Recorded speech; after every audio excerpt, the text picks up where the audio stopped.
Like, this is literally my 100 and whatever point plan, but this is the way I want to plan it out. So in my proposal, obviously that's already been done. I do want to look into window displays. So like I said before, I'm going to look, to start with, my background information is going to be where boutiques kind of came from and where this window display concept really started. So I've looked at a lot of the big companies.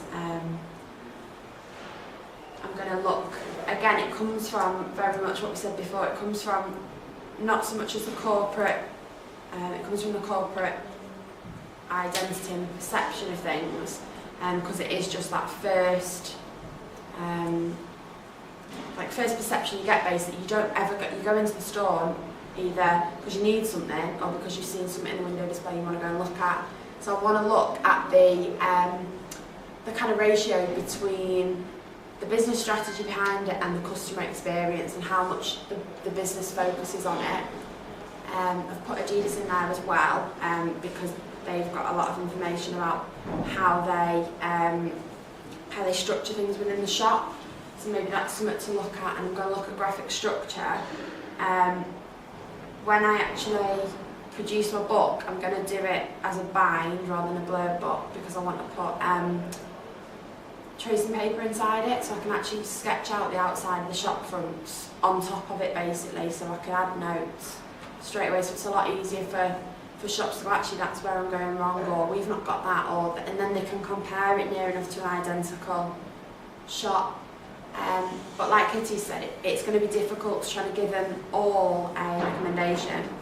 So I'm going to look at maybe grouping them together. So if you're like a high-end boutique, or if you're a high street boutique, or if you're just on the high street, and what you can do with your kind of budget and your range of products, if you're a mass product or if you're, very one-off pieces.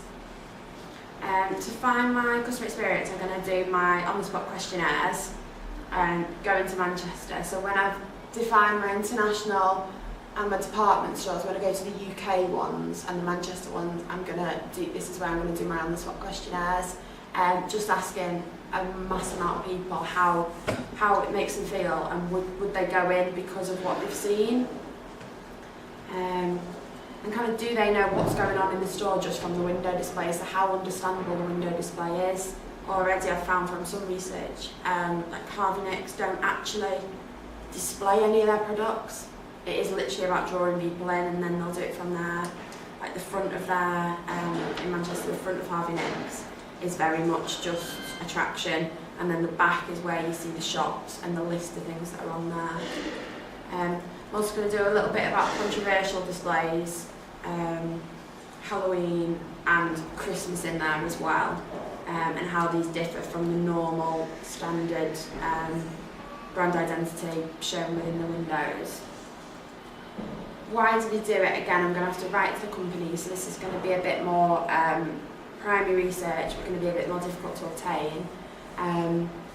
Go in, speak to visual merchandisers within the stores, hopefully, and ask them, is it just about what trends are going on, or is it something brand new, or is it nothing to do with it? And I think we'll see differences in that again, dependent on which one of these they are as well, whether they're like boutiques, department stores, or just high street stores. And I'm quite interested in corporate social responsibility as well, so I'm going to see if there's any of that, just as like a tiny little subsection of it. Is there any of that taken into account? And then hopefully I'm going to be able to produce, again, like kind of 5 key elements you need to do for each kind of group, each kind of grouping behind it. These are just, I've just done some images, I've not done them all because I've got too many. So that's what I'm going to call it. And obviously I'm going to go, these are my massive kind of international boutiques. And you go from very... Is that a shop or the headquarters? That is the Singapore, it's called Louis Vuitton Island, it's in Singapore, it's just a shop. But they've actually built like a little, so again that's the whole customer experience. That you would go there, you would walk across that bridge just to go inside because it's so interesting. But then you've got Louis Vuitton, but then you've got that's at Armani, and it is literally like them windows, and it's only when you get up close that you'll be able to see into the shop. Okinai does one as well where he calls it a tray insert, and he gets it as he'll get the dimensions of the shop, and without even seeing the shop he'll design his interior and kind of what you'll see from the windows, and then he'll make it all, and it'll be kind of dropped in basically. How old's that image? Huh? How old's that image? Not that old, not at all. That's now. So what are you saying? That's how it is Have now. you seen Armani on Deansgate? Yeah. And why is that like that? This is The contrast. international, yeah. So you saying what they use the same pattern and like? But no, they use completely different. You find a lot of companies do different ones, and I'll just show you.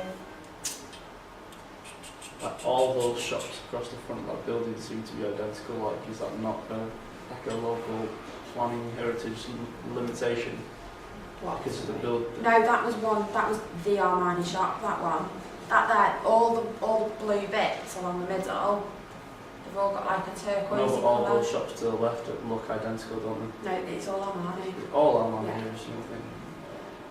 So it's like nine So I windows. suppose Armani is so specialist, I wonder whether they just think, you know, if you, Yeah. you know, because most people who go to Armani, it's not like Yeah. people just wander in, do But they? then So they you've think got, they're like, area.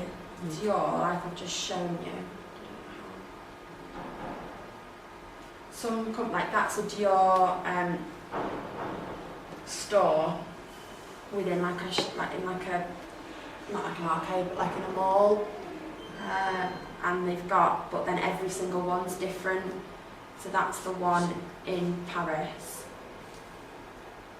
I'm not sure where that is, I've got notes on it. But they're all slightly different. And then that's the massive one in Tokyo. So they've all got the Dior brand name on them, but some of them have got stars, some of them have got the white and silver. And I then wonder why they don't have exactly the same. but then you get some. Well, I wonder why. Is the stock? What, the same? explore that. Why do you think they're not all the same? Do you think the displays and everything in the stock that's showing them will be different? Because different Maybe, but then they will have style maybe over this. Europe changes massively. Yeah. No, not over Europe, but you've just identified that these different shops are. Global, Yeah. But it's what you said about location, I suppose you couldn't have that massive glass one Exactly, yeah. down the road in That Southend. building with all those canopies on looked like it was quite old and Yeah. a big established building. But then- Like you couldn't go messing around with the No. visual look of that building. But then Hugo Boss in town, I can't find the image for it, I've got so many. Hugo Boss in town, where Harvey Nicks is, they have the identical display as the one they have in Trafford. So they have 3 mannequins, and then they have these like, they're like metal paper, what are they called? Paper airplanes, all the way around it. And it's an identical display, even though the windows are different sizes. Right. And so obviously that then goes in with their brand.